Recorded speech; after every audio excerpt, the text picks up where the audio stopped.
Are you applying for product management jobs but do not get many responses? Well, you are not alone. Many qualified candidates get overlooked because they miss hidden information inside job descriptions. Hi, my name is Andreas and I can show you how to decode job descriptions so that you get shortlisted and be well prepared to ace the interview. And the best thing? You can take a look over my shoulders and see how I break down statements word by word, focusing on two types of competences. Type 1 competence are the obvious competences. They are really easy to identify because they literally can't be found in a statement. Type 2 competence are the hidden competences. They are not so easy to identify because you have to read between the lines. But if you miss them, you can easily get kicked out of the recruitment funnel. So are you ready to get ahead other candidates and get the job that you want?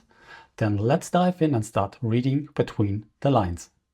For today's episode, I have selected a statement that I have found in a product management job opening. So there was no mention of a senior role, no mention of a junior role. It's this kind of experienced product management job opening. And it goes like that. Shape outcome-focused product goals and an ambitious experiment-driven roadmap to validate, prototype, and push forward new ideas and concepts. Again, let's start with the obvious ones, the product goals.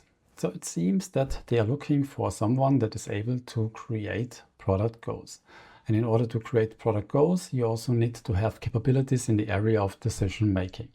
Now, the interesting part is outcome focused.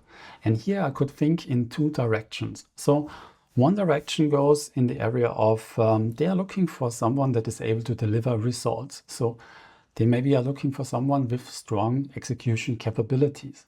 But probably they are also thinking about this concept of output, outcome, and impact. And they are looking for this kind of candidate that is able to deliver value to the customer. And that's the meaning of outcome focused.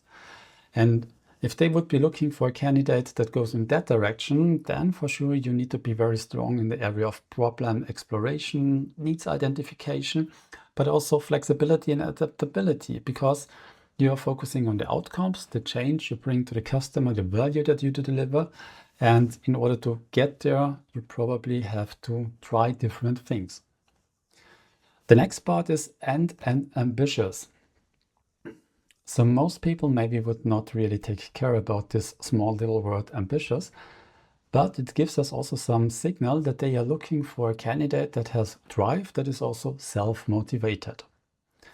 And now we are coming to a really interesting part again, experiment-driven roadmap to validate, prototype, and. So let's start with the obvious one, the roadmap.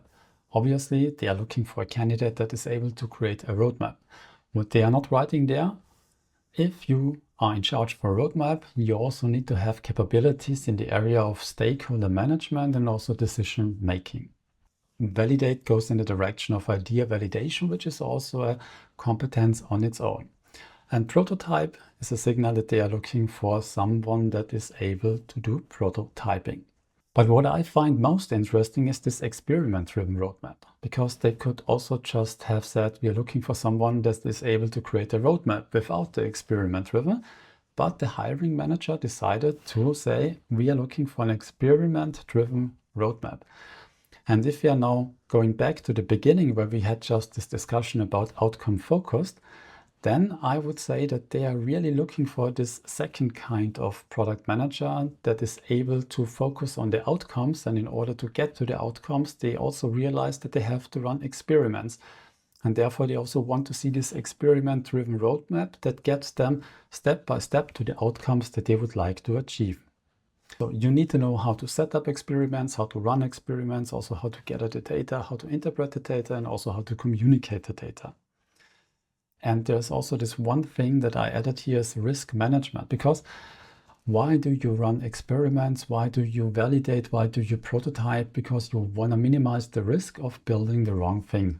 And the last thing is push forward new ideas and concepts. So push forward again gives us a signal that they are looking for a person that has this drive. New ideas is connected to this idea validation that we have just spoke about. And concepts is also again quite interesting because first of all, you need conceptual skills in order to create concepts, but you also need communication skills to communicate the concept and also the presentation skills to show others why these concepts are so great. So you might ask yourself, where are all these competences coming from? And they are coming from the job leveling matrix. And this is a tool that I've created where I collected all the relevant competences that employers are looking for in product managers and product owners. It even tells you the salary increases that are possible once you master a certain competence. To get more information, please visit smartproductpeople.com. I hope you have enjoyed today's episode. Do not forget to like and subscribe. It's the best way to avoid missing future episodes. And if you like this episode, consider sharing it. You probably help somebody else tremendously. And if you would like, you can also comment statements that I can decode in one of the upcoming episodes. And one final thought. It's easy to think that the evil applicant tracking system, the unfair hiring manager, the unfair recruiter is the reason why you get rejected in your application. But probably it's not them. Probably it's your ability to communicate that you are the best possible candidate for this role. And here's the good news. If you take this mindset, then you can also change it by yourself. With that, I hope you have a wonderful day. See you in the next episode.